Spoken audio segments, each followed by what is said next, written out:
Ito ang Broad Streamcast Communicators, ang naiiba at kakaibang plataforma sa digital broadcast. Mula Luzon, Visayas, Mindanao hanggang sa iba't ibang dako ng mundo.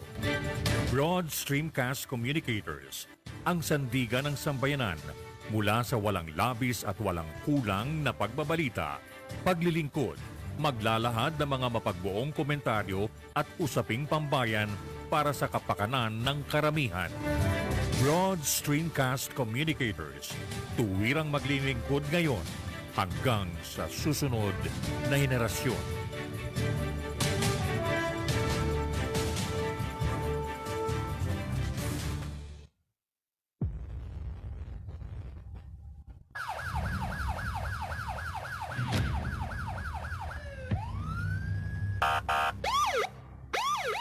Digital Patrol. Ito ang palatuntunang magtutuo ng pansin sa mga pangyayari at kaganapan sa ating kapaligiran. Digital Patrol. Tatalakay sa mga usaping panlipunan, mga isyong naglalagablak. Digital Patrol. Magbibigay daan sa inyong mga saloobin at karaingan. Digital Patrol. At ngayon, narito ang inyong pinagpipitakanan sa daigdig ng broadcast. Mula noon hanggang sa ngayon, si Captain Sel Baisa.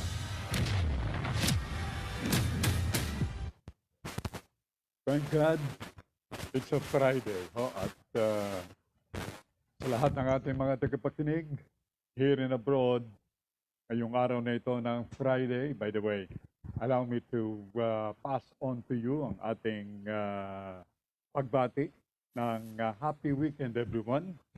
Ako po si Sel Baisa, muli magkakasama-sama tayo till 11 o'clock. Ngayon pong umagang ito ng Friday, ika-27 sa buwan ng Agosto.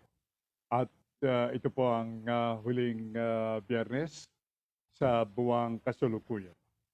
At balita, mga kaganapan, here and abroad, mga gilog kong mga tagapakinig at mga taga-subaybay, ang ating ipagkakaloob para sa lahat ng ating mga tagapakinig dito sa Pilipinas at maging sa labas ng ating bansa. At anytime, tayo po'y kakawing ng Pinoy Hour na nakabase diyan sa Alberta, Canada. Good morning kay John sa kanya may bahay na si Melody at mga anak. At siyempre pa, ang lahat ng mga nasa likuran ng Pinoy Hour. So, dalawang channel ang mapapanooran ng inyo pong palatuntunang Digital Patrol. Ang ating pong Broad Streamcast Communicators at ang channel ng Pinoy Hour. So without much further ado, welcome sa inyong Friday edition ng palatuntunang Digital Patrol.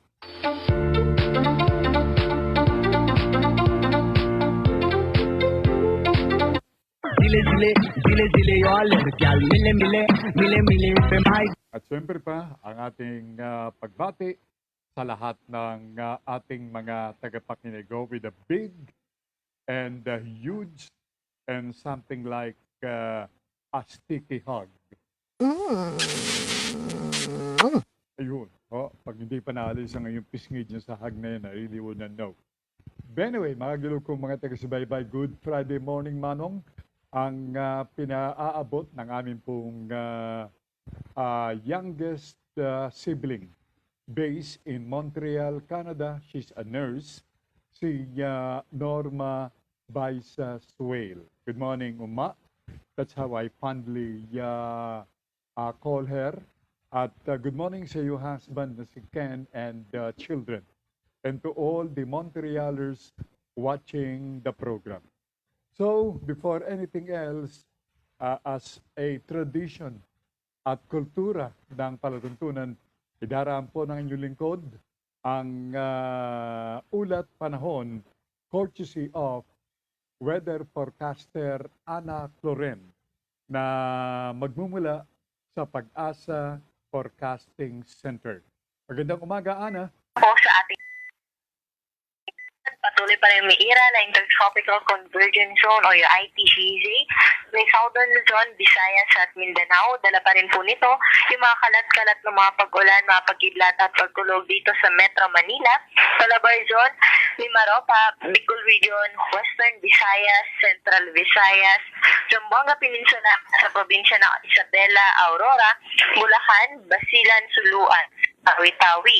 Sa lalabing bahagi po ng ating bansa ay general fair weather condition naman natin inasahan. Ngunit mataas pa rin yung tsansa ng pag-ulan pagsapit po yan ng hapon at ng gabi. Dulot pa rin po yan ng easterlies. Wala tayong binabantayan ngayon man sama ng panahon o low pressure area na posible makaapekto sa ating bansa at wala rin po tayong nakataas na gale warning kaya malayang makakapalaot yung ating mga kababayan, mga isda pati na rin yung may maliliit na sasakyang pandagat. At yan po muna latest dito sa Weather Forecasting Center ng Pag-asa. Ako po si Ana Cloren. Magandang umaga. So, good morning, Miss Ana. Miss Ana, ilang bagyo ang dumaan o pumasok sa bansa ngayong buwang ito ng Agosto na matatapos na soon, Miss Forecaster, ma'am? Po yung huling bagyo po na ating naitala, ito po yung bagyong si Ining at yan po yung I think yan po yung bagyo natin ngayong August at expect po natin na may posibilidad pa rin na magkaroon po tayo mga bagyo sa paparating na September, pero nakikita natin hanggang matapos po itong Agosto ay wala po tayo nakikitang sama ng panahon na posible pa pong makaapekto sa ating bansa maliban dito sa Intertropical Convergence Zone. Yung mga malalakas na pag-ulan ay dulot nitong ICTZ at ng thunderstorm, lalo na sa Metro Manila area. Does this mean, ma'am, na ang katanungan, ano kaya ang dahilan at medyo nababawasan ang bagyo sa ating bansa? Katulad po ng prediction ng Pag-asa Forecasting Center na 2 o 3 ngayong buwang ito ng Agosto, ma'am. Opo. Kung mapapansin po natin, marami po tayo naging low pressure area pero hindi po ganun ka-conducive yung environment po para yung LPA po na yun ay mag-intensify into a tropical depression. So, kumbaga sir, parang hindi lang po ganun ka-favorable yung ating environment or yung mga surface temperature natin kaya hindi po nagiging bagyo yung mga low pressure area po na ating nababantayan. Yun sir. Pero, I see. kahit wala po tayong mga bagyo, may mga pag-ulan pa rin po tayo inaasahan dahil nga po sa ITCZ at noong mga nakaraang linggo po ay dahil naman po sa Intertropical Convergence Zone. Ayan sa mga southwest monsoon. I see. Ngayong papalapit itong buwan ng Setyembre, ilan pong bagyo ang inaasahan o traditionally ay pumapasok ng ating bansa, Ma'am Ana? Yes sir, normally nasa 2 hanggang 3 rin po yung mga nakikita nating bagyo ngayong September. I see. Ma'am, samantalang ko ng pagkakataon, kamusta at anong magiging kalagayan ng ating panahon ngayong pong weekend, particular dito sa Metro Manila area, Miss Forecaster, ma'am? Yes po sir, asahan na po natin na by tomorrow hanggang Sunday po dito sa Kamaynilaan ay magiging maaliwalas na po ulit yung ating panahon na inaasahan.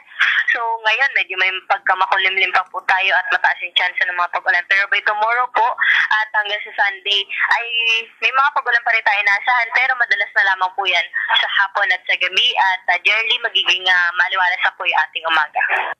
Inyong narinig ang tuwirang pagbabalita mula sa Pag-asa Forecasting Center sa pamamagitan ng ulat panahon ni Weather Forecaster Ana Cloren. Maraming salamat ho. So, magiging maulan lalo na sa hapon at gabi ang Metro Manila area. Ngayon pong papasok na weekend ho. Simula ngayon, tomorrow and the day after. Yan ang magiging kalagayan sa Metro Manila area. Thank you so much, Miss Ana Cloren. Now, mga pagbati mula pa rin sa ating mga regular na mga viewers and listeners here and abroad. Mula sa Dallas, Texas, USA, pagbati mula kay Presi Estrada, another sibling. At ang kanyang pagbati, good morning Manong, and everyone watching your show. Thank you so much, Presi.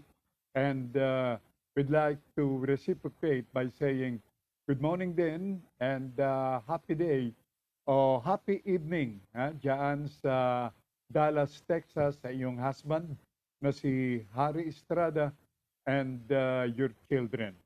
Going back here mula sa Taytay Rizal, mula kay Lyde Baisa. Okay? Pagbati ni Lyde, MECQ Taytay Rizal is watching. Good Friday to all.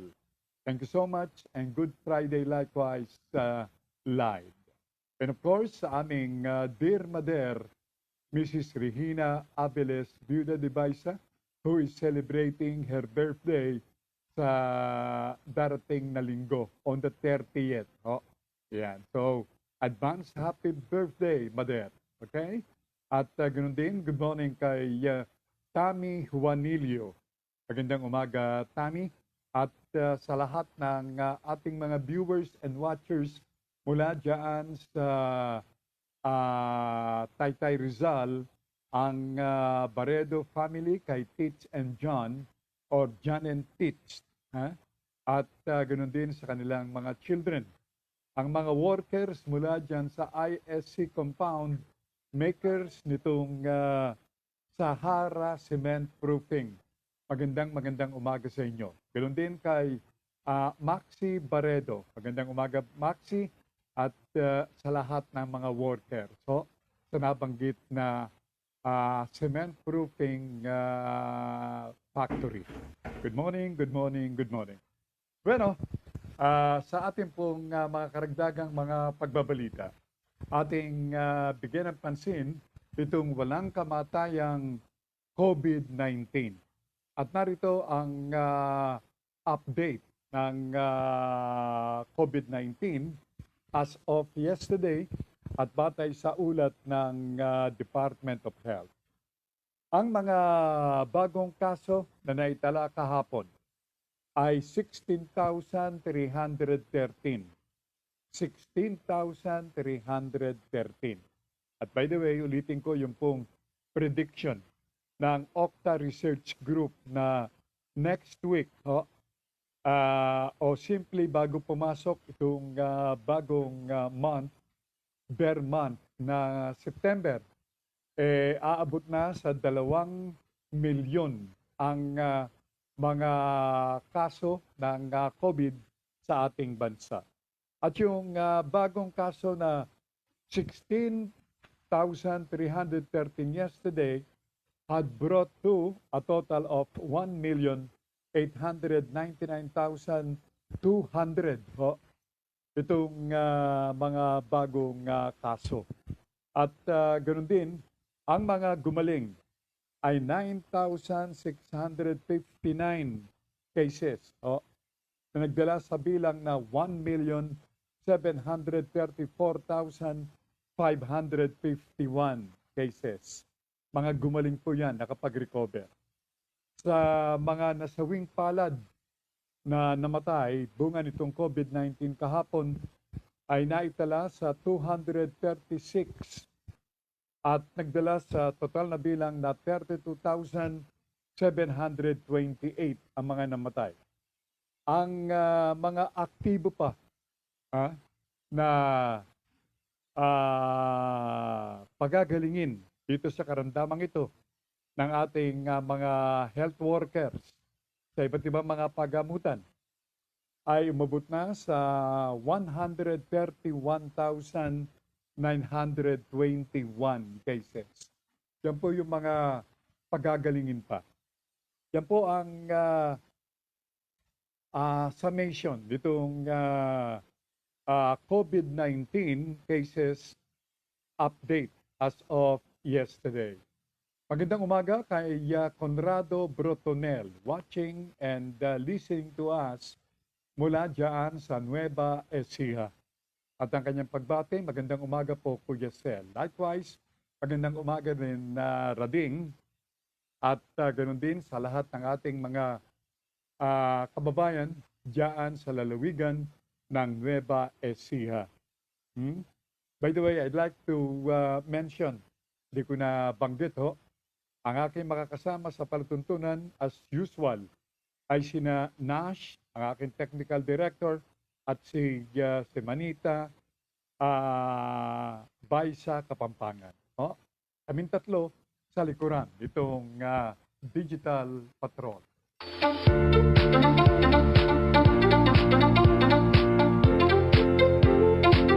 Now, mga karagdagan na mga balita na relative dito sa COVID-19.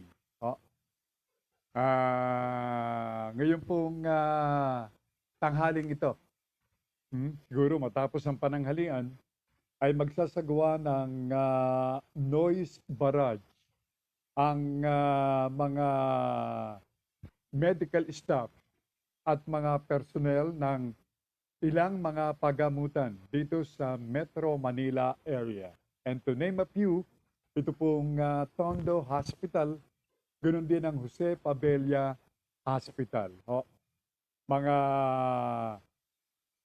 pagamutan na kung saan ang kanilang mga personnel ay magsasagawa ng pag-iingay ngayong pananghalian tapat. At ito ay kaugnay ng kanilang pagpapahiwatig ng kanilang sama ng loob. Apparently, kaugnay nitong Special Risk Allowance o SRA na dapat ay ipagkaloob sa lahat ng mga medical practitioners. At hindi lamang yung certain percentage ng total na bilang ng mga workers sa mga pagamutan, kasama na rin itong mga nursing assistants at ganoon din itong mga pasyente, yung mga patient personnel, sapagkat mayroon po mga uma-assiste sa mga nurses na mga tinatawag na mga patient attendee. Yan mga tawag po sa kanila. Okay? At mula sa Sipokot, Kamsur, mula kay Mr. and Mrs. Ed and Mirna Alcid Sekihor. Magandang umaga sa inyo, mga cousins. Yan. Ang pagbati ni Mirna, good morning, Sel Baisa. Hope you're always safe and healthy. Yes, I am, despite a little sleep last night. Yeah. Anyway, ganun ho talaga. Sabi nga, Christmas Day is not felt every day. And I'm referring to sleep. Yan. Anyway, babawi ho tayo mamaya. Yan. Maraming salamat. At sa mga taga Sipokot, magandang umaga sa inyo. Mula naman sa Montreal, Canada, coming from LB Baisa, another sibling. Good morning, Manong, and all your viewers. Have a nice weekend, everyone. Ingat kayong lahat. Likewise, LB and God and your family. Magandang umaga sa inyo dyan. Kay Carmen Sibilia ng Montreal, Canada. Good morning, Carmen, or Mameng to her friends. Now, iba pang mga balita, medyo kakapusin ng mga nurses ang St. Luke's Hospital. Sapagkat sa ngayon po sa balita, 40 o 40 mga nurses mula sa St. Luke's ang nag-resign. At ang balita, sila po ay tumanggap ng mga trabaho bilang nurses overseas. At marami rin sa mga nurses ang nagpahayag ng kanilang pagkadismaya at ito'y may kinalaman dito sa kanilang hanggang sa mga sandaling ito, magto 2 years na, ay hindi pa raw tinatanggap na allowances. Yung tinatawag na hazard pay at maging yung kanilang food allowance. Ngayon, ito na, inabutan na nitong special risk allowance. Hindi pa rin nabibigay. Kaya naman, katulad ng kanina ay akin na unang ipinahayag this afternoon, ay magsasagawa sila ng noise barrage at susundan nitong kanilang mga protesta na isasagawa sa mga susunod na mga araw. Pero ang sabi po ng DOH, don't worry, sapagkat ang inyong problema ay binibigyan ng kaukulang at bibigyan ng kaukulang aksyon. Huwag kayong mag-alala. Yan ang sinabi ng DOH. At maging si Secretary Harry Roque, ang tagapagsalita ng IATF at Presidential Spokesperson, ay nagsabi na merong sapat na pondo upang bayaran itong allowances na, well, nakatadhana na ibigay sa mga nurses. Kaya sabi mo ng DOH, relax lang. Darating yung inyong inaasahan. And by the way, alam niyo po ba na dalawang pagamutan diyan sa gawin ng Samar at Davao ang, well, palungkot na balita, magsasara. Ito ay sa dahilang ang pondo ng pagamutan ay kanilang na-dispose na, nagamit na. Nagamit na bilang kabayaran sa mga nurses, kabayaran para sa mga gamot, at ganoon din doon sa mga pasyente ng COVID diyan po sa Samar at Davao. Kaya naman, ngayon doble ang aksyon ng PhilHealth sapagkat mukhang direktamente sinisisi ng dalawang pagamutang ito sa Samar at ng Davao ang hindi pagbabayad ng PhilHealth ng kanilang claim na kanilang ginastos sa panahon nitong ating nararamdaman sa kasalukuyan pa na COVID-19. Alin kayang mga pagamutan sa Davao at Samar? Itong nabanggit na ito, I hope hindi ito yung Northern Samar Medical Center. Sapagkat, as you very well know, dito po sa palatuntunan ito, una ninyong narinig yung naging panawagan ng inyong lingkod sa DOH na bayaran yung sweldo. Imagine hindi allowance yun, kundi sweldo ng mga nurses diyan sa Northern Samar Medical Center. I hope na hindi yung Northern Samar Medical Center ang nagsarang pagamutan. Sapagkat matindi yan. Yung mga sweldo ng mga nurses hindi na bayaran noong mga panahon, and that was many months back. Nung yung pong bagay na yan ay unang naparating sa kaalaman ng inyong lingkod at nakarating sa kaalaman ng palutuntunan. Okay. Anyway, ang sabi po ng PhilHealth, 13 billion pesos ang pinoproseso ng kanilang tanggapan, ang PhilHealth. Pero sangayon po sa mga pagamutan na affiliated sa PhilHealth, ang pagkakautang ng PhilHealth in general sa lahat ng mga nurses, be it public and private, yung mga affiliated sa PhilHealth ay 86 billion. 86 billion. Ang pinoproseso, 13 billion pesos lamang. Sapagkat sang-ayon po, ito ngayon ang binibigyan ng negative reaction ng mga hospital faculty. Yung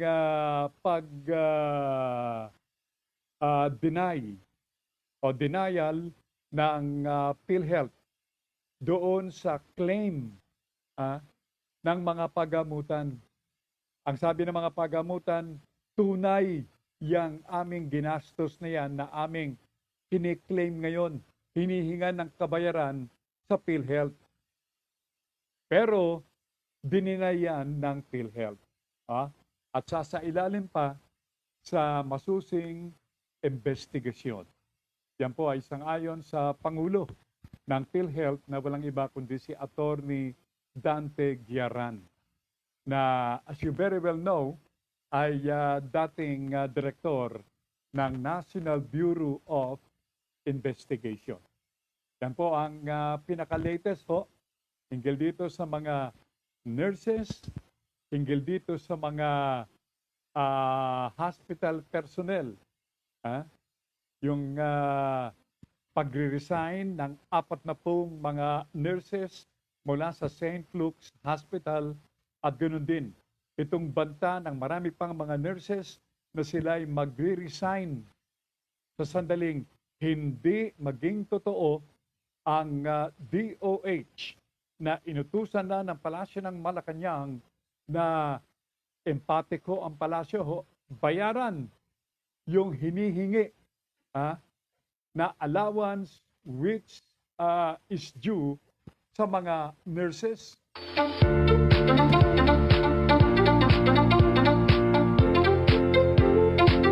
Pero iwasto niyo mga Rosan ang oras sa Pilipinas, ginap ng 5 minuto makalipas ang 10:00 ng umaga at welcome sa inyong second portion ng palatuntunang Digital Patrol on a Friday.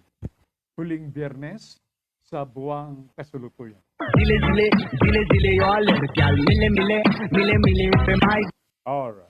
So, sa iba pang mga balita, alam nyo, sa bansang Germany lamang, malaki ang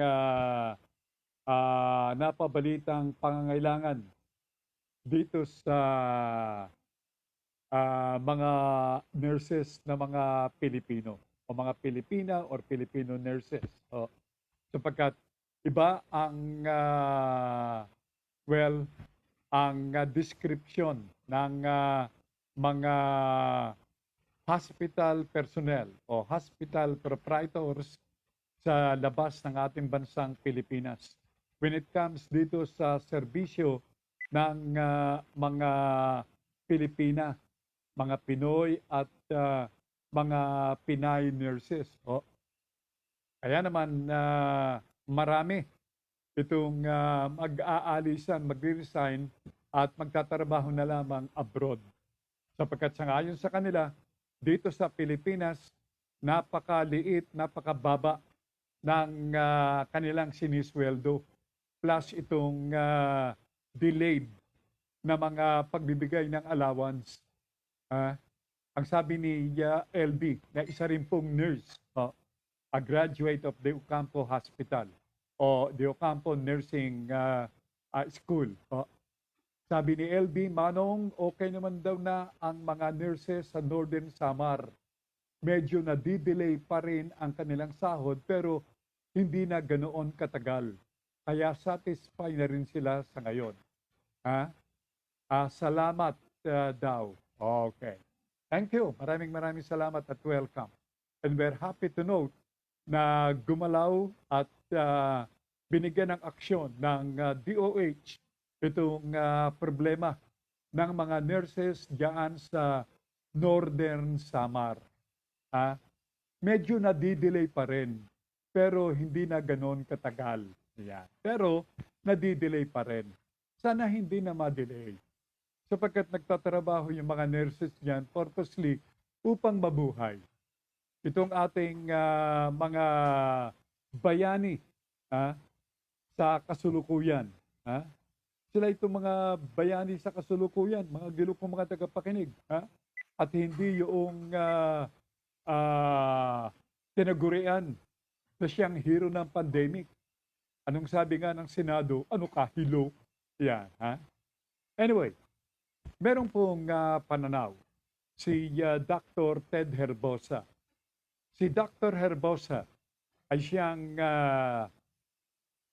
advisor ng IATF. At sangayon po sa kanya, totoo pong nakahahawa at totoong nakamamatay itong Delta variant. Itong mutation ng COVID-19, itong Delta variant na ngayon ay variant of interest ng ating mga doktor, itong ating mga espesyalista at maging itong mga taga-DOH. Itong variant of interest Delta. Narito ang maikling paliwanag ni Dr. Herbosa.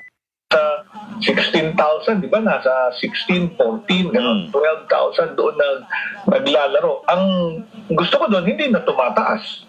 So, pwede uling tumaas kung hindi maganda yung paghinto ng mga transmission, hindi maganda ang pag-implement ng mga granular lockdown, pwede talagang tumaas yung mga kaso. Kasi talagang mas nakakahawa talaga itong Delta variant. Mas nakakahawa at mas mabilis talaga ma-hospital at may mga namamatay. Okay, narinig ninyo. Yan po ang naging pahayag ng no less than the advisor ng IATF, si Dr. Herbosa. Kaya, well, perhaps it's worthwhile to re-mention itong panawagan ng ating mga kinaukulan na observe itong tinatawag na basic health protocol. Sundin po natin yan. Wala namang mawawala kung ating susundin yung paalalang yan ng ating mga health experts. Now, karagdagan ho na may kinalaman pa rin dito sa COVID-19. From Yoli, Austria, isa po sa ating co-workers dyan po sa defunct EIID sa Campo Aguinaldo, from Miss Yoli, Austria. Gandang morning po, Sir Cel. Stay safe and God bless you always. Okay? At thank you. Maraming salamat, Yoli. Now, speaking of Campo Aguinaldo, that's where the defunct EIID was once upon a time situated. Alam nyo, ang Office of Civil Defense o OCD, sangayon po sa kanilang tagapagsalita na si, let me check. Ang tagapagsalita na si Mark Timbal, 116 na mga personnel ng OCD diyan sa Campo Aguinaldo ang isinailalim dito po sa isolation isolation program ng ating pamahalaan dahilan sa sila po ay they were found to be positive of nitong COVID-19. 116 na kawani ng Office of Civil Defense. At sangayon kay Mark Timbal, mismo ang hepe ng OCD na si o yung kanilang hepe. Let me check on the name of the chief ng OCD. Let me see. Let me check on that. All right. Ricardo Halad. Good morning kay Director Halad ng OCD. Pagaling ka, sir. Okay? At siya rin po ay nagpositibo si Director Halad ng OCD. Ang sabi ni Yoli, yes, nandoon ako ng isang araw, lagi kong dinaraanan yung dati nating office. Nakakamiss, inabutan lang ako ng ulan. Yun. Diyan po sa loob ng Campo Aguinaldo. And that was the time na ang commissioner ng EIID ay si the late General Cruz at the one who succeeded him ay walang iba kundi si General Joe Almonte. Yan. No? Magandang umaga sa Cruz family at ganun din sa Almonte family. Now, katulad nga po ninyong narinig, 116 na mga employees ng OCD ang nasa ilalim ngayon ng careful watch after they were found to be positive of COVID. Now, as a result of this, ang tanggapan o punong tanggapan ng OCD sa loob ng Campo Aguinaldo will be closed for the time being till August 30. Yan upang isailalim sa infection itong kanilang tanggapan upang tuluyang malabanan ang virus na nasa loob ng OCD main headquarters. So yung mga may mga appointments sa OCD, let this be an information na starting today till August 30th, sarado ang OCD main office o headquarters diyan sa Campo Aguinaldo. And speaking of itong mga kaso ng COVID, alam niyo po ba na 24 na mga minors, mga bata, ang dinala diyan sa quarantine facility sa Pasig City nang ang mga ito ay malaman na positibo sa COVID-19. Mga bata ito, mga minor de edad. Mga edad ay 5 years old, meron pang 1 year old. Merong 5 o 1, 5 and above. Pero ang latest word we got, out of the 24 na mga minor de edad, ang naiwan na lamang ay 18 na patuloy pa rin na ginagamot. Although, ang kanilang kalagayan, yung kanilang nakaramdaman ay asymptomatic at mild. Yung po naman. However, patuloy sila ngayong under the careful watch ng mga doktor at mga expert, COVID expert ng Pasig City.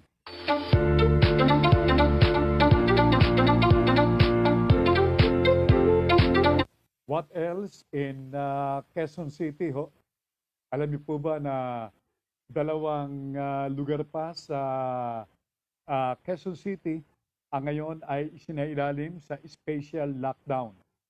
Ang mga ito ay itong Daang Kalamba. Mahaba itong Kalamba Street sa Barangay Lourdes, diyan sa Quezon City.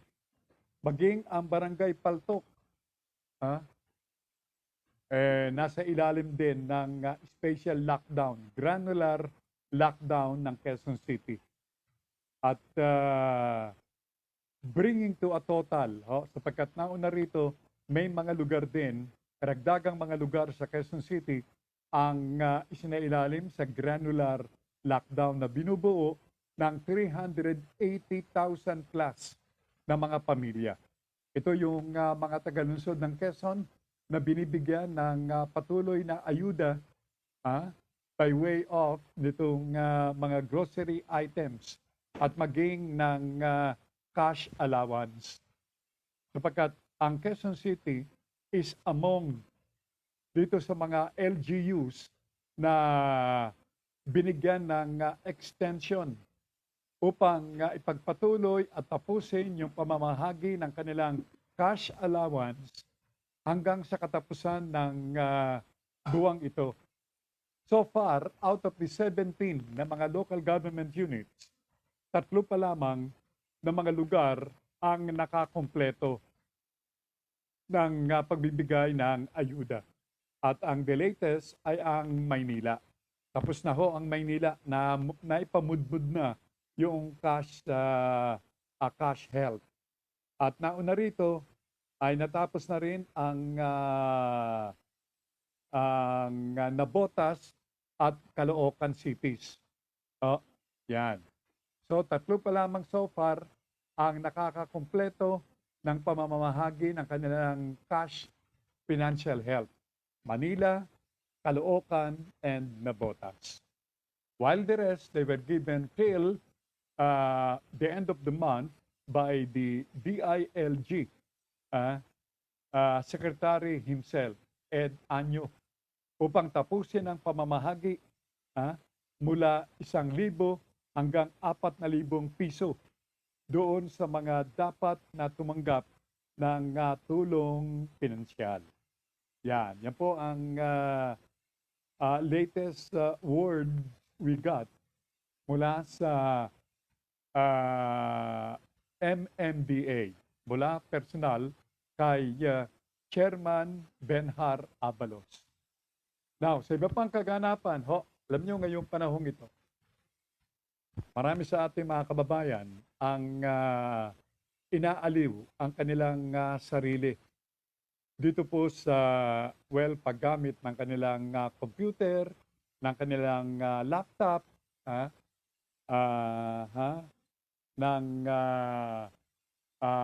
itong kanilang tab. Yan. Alam nyo, ang masakit na balita, diyan sa lungsod ng Cebu, isa po, taga Cebu City, ang nagkaroon ng mental condition. At ngayon po ay ginagamot. At isa ring katulad na insidente ang naganap naman sa Laguna. Ang dahilan, abay na humaling itong dalawang ito, hindi na po binanggit ang kanilang mga pangalan, dito sa paglalaro nitong Mobile Legends.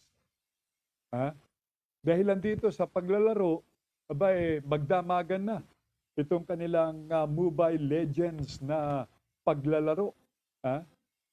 Hindi na raw pareho kumakain. Nakakalimutan ng kumain dahil sa paglalaro. At nagpupuyat. Lately, iba na yung kilos. Iba na yung kanilang feature ng kanilang sarili. Kung ano na ang sinasagot sa mga katanungan. Yung pala, meron na pong mental condition. 2 kabataan, 2 lalaki, kapwa lalaki, isa taga lungsod ng Cebu, the other one taga Laguna, na nagkaroon ng diferensya sa katinuan o sa pag-isip dahilan dito sa walang puknat na paglalaro nitong Mobile Legends.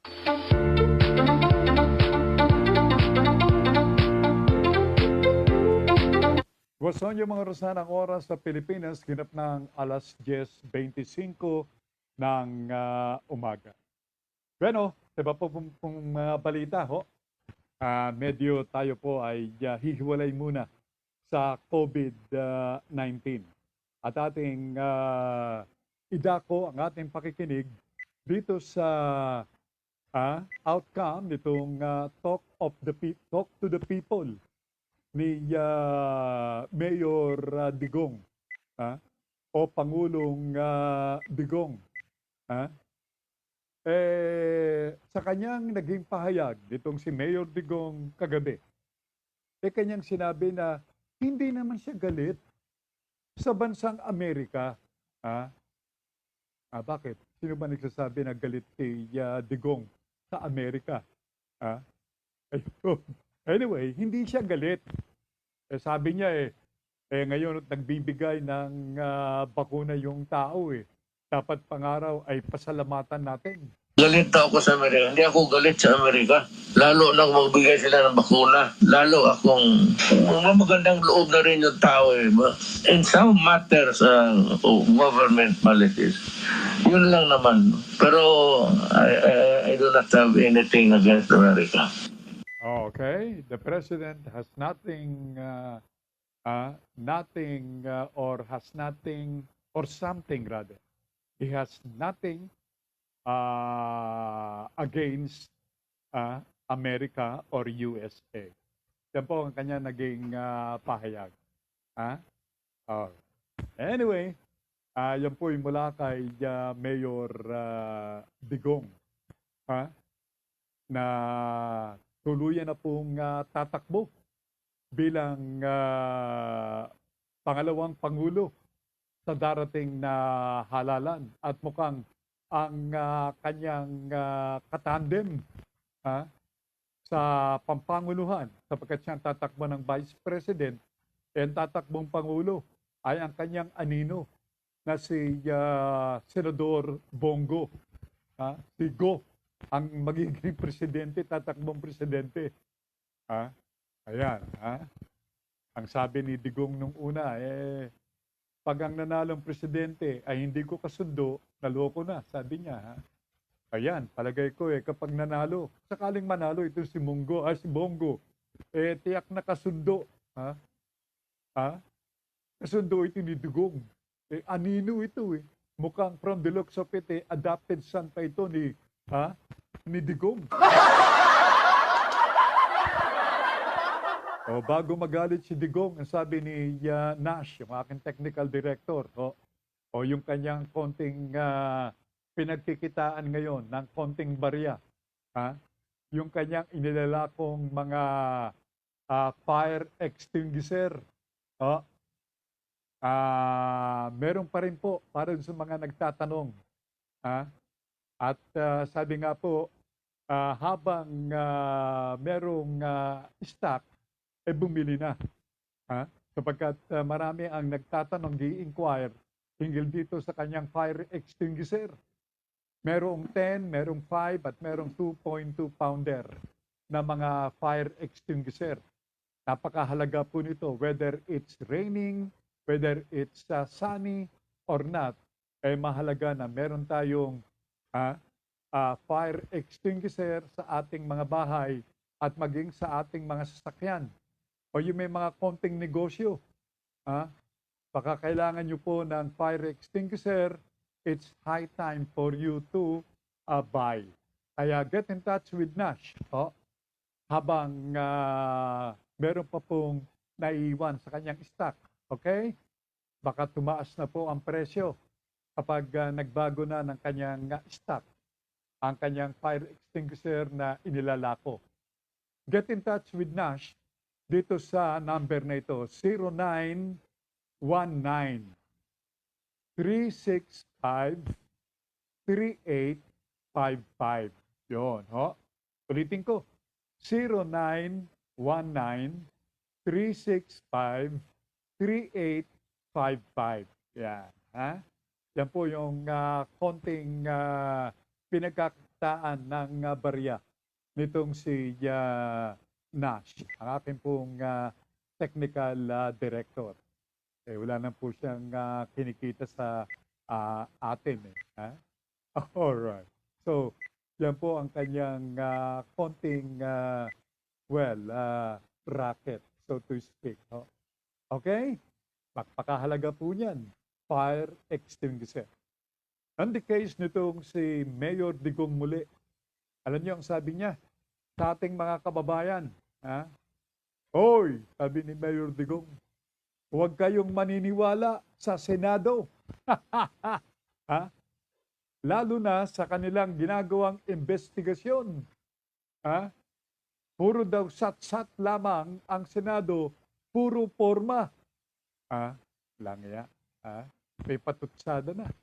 Dahil ang saan tatakbong Pangulo, isa sa mga tatakbong tandem. Yung tandem ni na Senador Ping Lacson at itong si Tito Soto.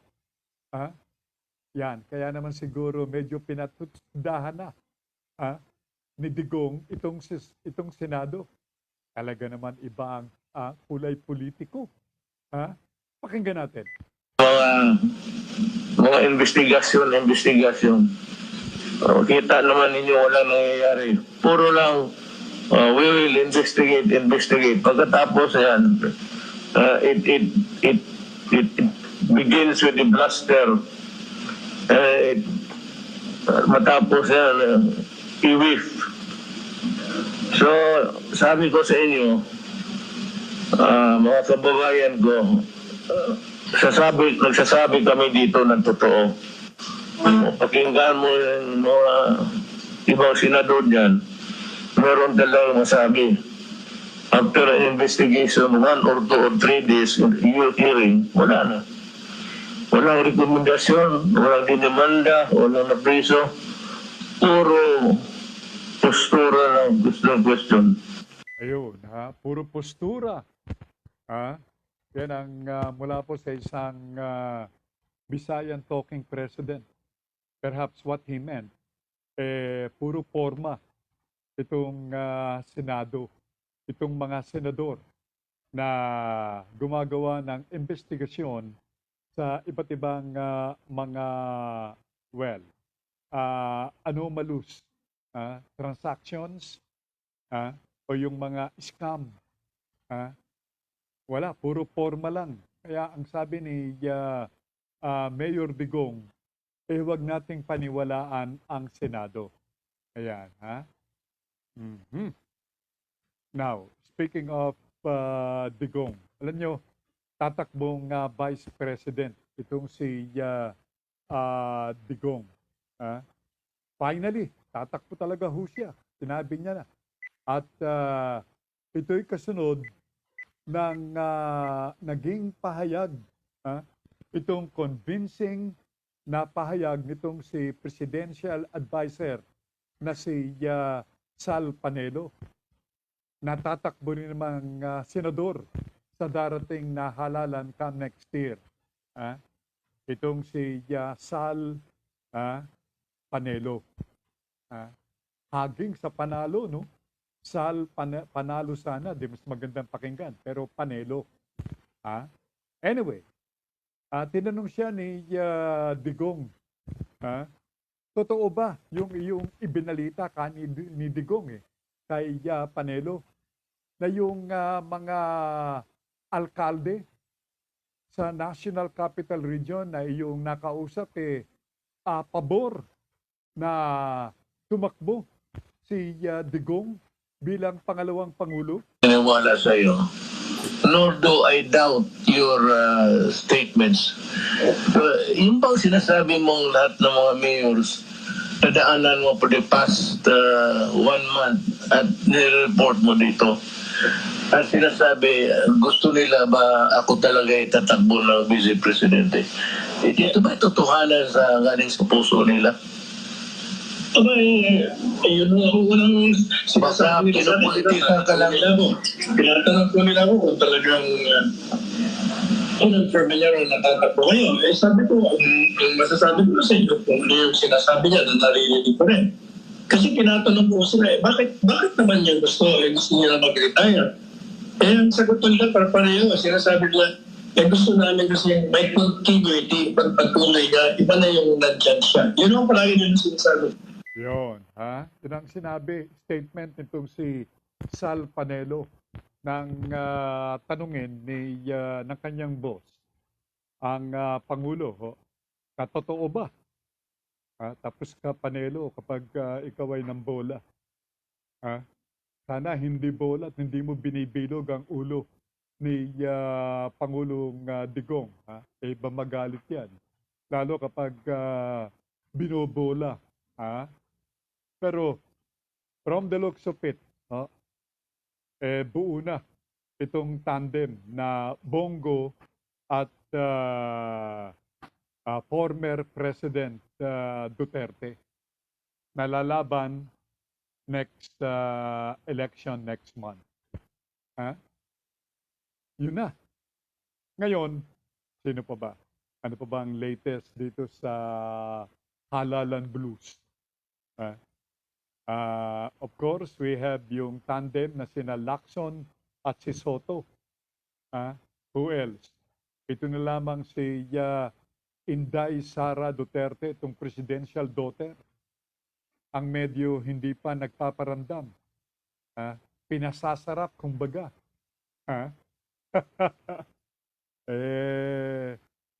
Well, hindi natin masisisi. Kung yan ay strategy, political strategy, then go ahead, sabi nga po, pinasasarap.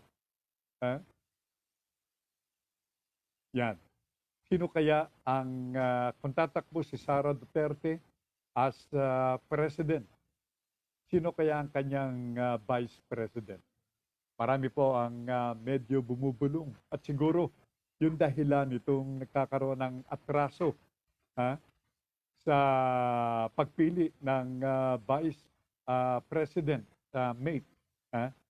Si Sara ay dahilan marami itong mga hinuhulaan na pipiliin ditong si Sara. We have Bongbong Marcos.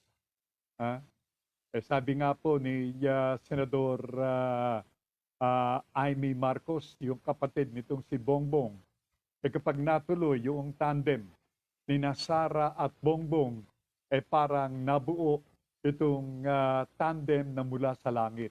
Wow! Sapagkat malakas daw itong si presidential daughter sa gawin ng Mindanao at Kabisayaan, plus malakas itong si BBM sa norte. Di ba siguradong panalo na? Baka magalit niyan si BP Duterte, yung ama. But anyway, yan po talaga ang politika eh. Although marami po ang nagtaas ang kilay dito sa pagtakbo nitong si Digong sa pangalawang pampanguluhan. Ang sabi ng isang bayan, abay ginawang o gagawing katawa-tawa nitong si Digong ang ating konstitusyon sa kanyang hakbanging ito na tatakbo bilang Vice President. Ang sabi naman ni Senador Richard Gordon, kung ako ang nasa sapatos nitong si Digong, sabi niya, dapat magkaroon na ako ng delikadesa. Delikadesa, sipin mo, presidente ka na, pagkatapos tatakbo kang pangalawang pangulo. Pag ganyan ang labanan, sangayon sa kay Professor Agabin, siyang dating dean ng UP College of Law, tiyak na ang gusto nitong si Digong makakawala doon sa gagawing bawi sa kanya nitong International Court o ICC at ng iba pa nating mga kababayan na sa panahon ng kanyang pagiging pangulo ay medyo na apektuhan. Yung mga tao na humihingi ng hustisya ay maglalabasan yan sa panahong hindi na pangulo itong si Digong. Yan marahil ang sinasabi, pinaniwala ng ibang dahilan kung kaya't si Pangulong Digong tatakbo bilang pangalawang pangulo. Better late than never. Sagot ko doon sa naging pahayag ni Ka Wilfredo Cruz Jr. ng General Trias City ng Cavite. Late po ako, ang sabi ni Ka Willie. Okay, thank you so much. Better late than never, as I said. Welcome to the show, Ka Willie. Now, kaya namang yan ang kaganapan. Yan po ang mga paniniwala. Now, alam niyo may panawagan si Digong sa magiging pangulo, susunod na pangulo ng bansa. Na sa sino mang magiging presidente anya, dapat gumamit nitong martial law power para ma-aksyonan yung problema ng mga estero sa ating bansa, partikular dito sa National Capital Region. Maramihan niya ang mga estero na ginagawang tapunan ng mga basura, tapunan ng basura ba ang sirang refrigerator, basura ba ang sirang sala set, ha? Ha? Katawa-tawa pero totoo. Maraming mga estero ang barado dahilan dito sa mga giant, mga malahiganting mga basura na itinapon diyan sa estero. Sa where to start, where to begin. We begin with the cleaning of the steros. You cooperate with Secretary Simato, and we have to provide dredging equipment. Hindi na mo madadala ng pala yan. Kailang i-dredge na talaga na, including the steros, and if need be, destroy all houses. At yung mga steros na dinakaw ng subdivision, buksan, pilitin mo. But this cannot be done in an ordinary day. Alam mo, hindi na ako maging presidente. But you need another martial law power for a president someday. Martial law power. Yan ang binanggit nitong si Mayor Digong na magiging susunod sa kanyang yapak na Pangulo ng ating bansa. O yung mga nagtatanong, posible daw ba yung Duterte tandem?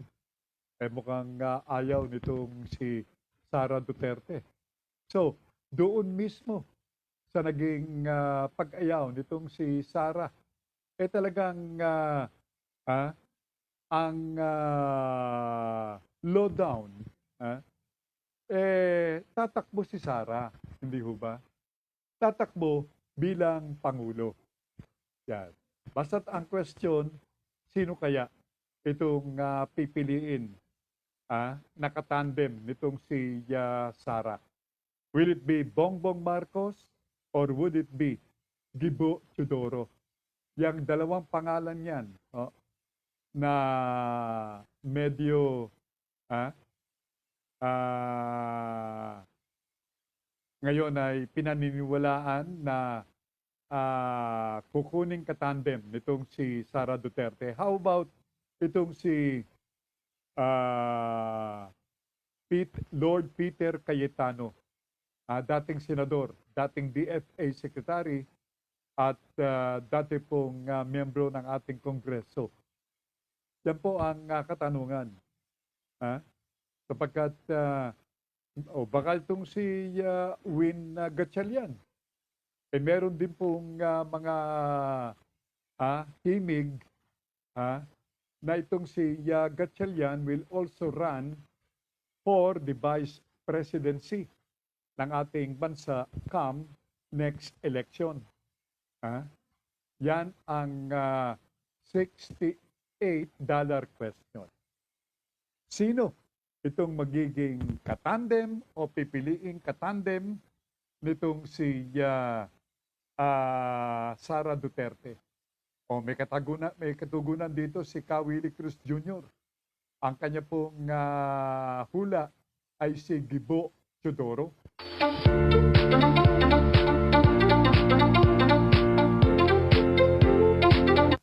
Dile, yo alergyal. Mile, femay. Okay, tuloy-tuloy tayo sa ating palutuntunan. Kayo, sa inyong palagay, sino kaya most likely ang pipiliin? Handpick nitong si Sara Duterte bilang kanyang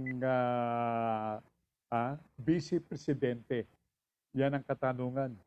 Bilib din man ako sa strategy nitong mga Duterte. Talagang pinasasarap nila eh.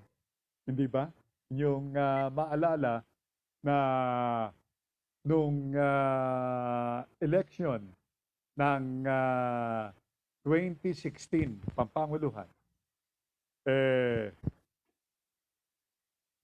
urong sulong itong si Digong Duterte sa pagtakbo bilang Pangulo.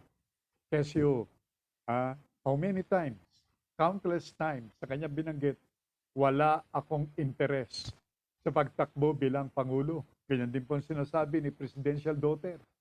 Wala siyang interes. Pero sa kanyang himig naman, makikita mo na meron siyang interes. Now, nung medyo malapit na ang eleksyon, saka lumabas na ang totoo. Sali ako dyan. Yeah. Yun. Pero this time, mukhang napaaga yung naging pronouncement na tatakbong Vice President itong si Ama na si Digong Duterte. However, agilo ko mga tagapakinig, abangan ang susunod na kabanata. Dile dile dile dile yo alergyal mile mile mile mile pe mai. Now, ito pong hinggil naman dito sa ating budget, national budget, come next year. No? Mga gilog kong mga taga-pakinig, meron pong pahayag dyan si dating senador Cayetano. Itong hinggil sa kanyang binanggit na itong susunod nating national budget na nakakahalaga ng something like 5 trillion pesos ay tatawaging defeat pandemic budget. Kung bakit yung ipahayag nitong si dating Congress Speaker of the House, si Alan Peter Cayetano. Ang sabi ni Kawili Cruz Jr., eleksyon teleserye. Yan. Talagay ko na ang angkop na titulo yan. Narito si Alan Peter Cayetano. Wala naman anti-COVID doon dahil hindi natin alam yung COVID. So nung ginawa yung 2021, di ba, na-hijack ito nung nagkapalitan ng speakership. So marami po sa mga ilalagay natin na specifically na sana napekanabangan natin ng March at ngayon ECQ na wala doon. So now that nahimasmasan na tayong lahat and we know hindi basta-basta mawawala yung COVID-19, there are two aspects na dapat klaro sa budget. One is a health and the other one is a livelihood o kabuhayan o yung economic stimulus. So we will not defeat COVID-19 unless yung budget natin ay very clear yung panglaban niya health-wise at panglaban niya livelihood-wise. And may biblical principle dyan, di ba? Yung kung ano ang ating itatanim, yan ang ating anihin. Kaya sabi nga ng mga matatanda, huwag mo i-expect na santol ang bunga kung mangga ang yung tinanim. So that's why it's very important that we take a good look at this budget and we ask ourselves, anong purpose ng budget na to? What will it attain? And is it a budget that will defeat COVID-19? Or is it a budget na parang nandyan lang? Di ba? Yung we go on our daily lives. Pero COVID continues to rampage our livelihood and our health. No? So, yun po ang naging pahayag ni dating Speaker ng Mababang Kapulungan, dating Senador Alan Peter Cayetano. In relation dito sa 5 trillion plus na national budget, will it be centered o will it be focused dito sa pagtaas ng ating ekonomiya? Both, palagay ko. Panlaban sa COVID at tulong na ipagkakaloob, lalo na sa ating mga kababayan na naapektuhan nitong COVID-19. Partikular, yung mga small business people na nagsara ang kanilang negosyo dahil nandito sa epekto ng COVID-19. Now, sa iba pang mga pangyayari, hinatulan o sinentensyahan ng double life imprisonment. Double life meaning, kung hindi 20 taon, 40 taon na magsisilbi sa kulungan yung dating PNP sergeant na nakatalaga diyan sa Southern Police District. Walang iba kung hindi itong si PNP sergeant Dionel Nuesca. Marahil ay inyong maalala na itong si Sergeant Nuesca ang pumatay, bumaril patay sa mag-inang Guerrero na kanyang kapitbahay diyan sa Paniquit, Tarlac. Sa ngayon po kay Piskal Asuncion. Si Sergeant Nuesca was found guilty beyond reasonable doubt. Yan po ang pinahayag ni Piskal Asuncion. Kaya malaki at tiyak ang panalo ng kanilang naging desisyon kung kahit na dalhin ang apela ng ni Nuesca diyan sa ating Korte Suprema. Narito ang naging pahayag ni Asuncion. Nakuha ng pamangkin o ng apo ni Sonia habang nangyayari yung pagtatalo. Yung po sa pinakamalaking invitation. Ako po ay very confident na hindi po marireverse. Una-una matibay po yung invitation, maganda yung pagkakagawa ng decision. Kaya wala ko nakikitang dahilan para ma-reverse po ng Supreme Court yung decision na yan. Okay, so walang reversal at walang kinakatakutan ang paghatol na double life imprisonment laban kay PNP Sergeant Dionel Nuesca ng Paniquit, Tarlac. Pero ulitin ko ho, mga gilog kong mga tagapakinig, sa ngayon po sa mga kinukulan, maraming mga nurses ang nagre-resign, mag-a-abroad. Dahilan sa, mabagal na aksyon para sa kanilang dapat ay kinikita. Hazard pay, food allowances, ganun din ang sweldo. Mas mataas daw ang sahod ng mga nurses sa ibang bansa. Yan po ang kaganapan. Gilog ko mga tagapakinig, At yung mga pagamutan, patuloy na nawawalan ng kanilang staff, partikular ng nurses.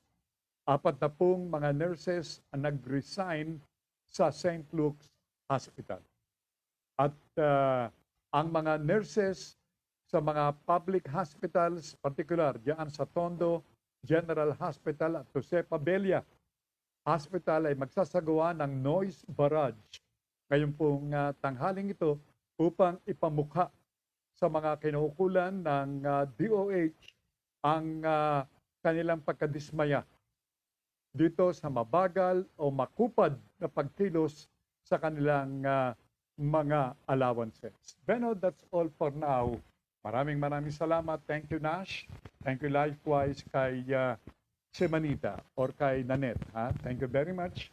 Ganun din sa lahat ng ating mga tagapakinig here in overseas. At mula sa aking mga kapatid, mula sa aking dear Madero, aming dear Mader, God bless the Philippines. At siyempre pa, sa lahat ng ating mga tagapakinig, happy weekend. I will take my bath, sabi nga po, this coming 2 days. It's being my day off. I'll be back, God willing, this coming Monday. Happy weekend sa aking mga sisters. Thank you very much. And of course, magilo ko mga tagapakinig, TCY, take care of yourselves always. At of course, Diyos ti Agnina. Antabayanan ang susunod na palatuntunan, ang buhay online ni Binibining JC Bautista. Take care of yourself and your health always. Love you more. Oras ginap ng 11 o'clock ng morning.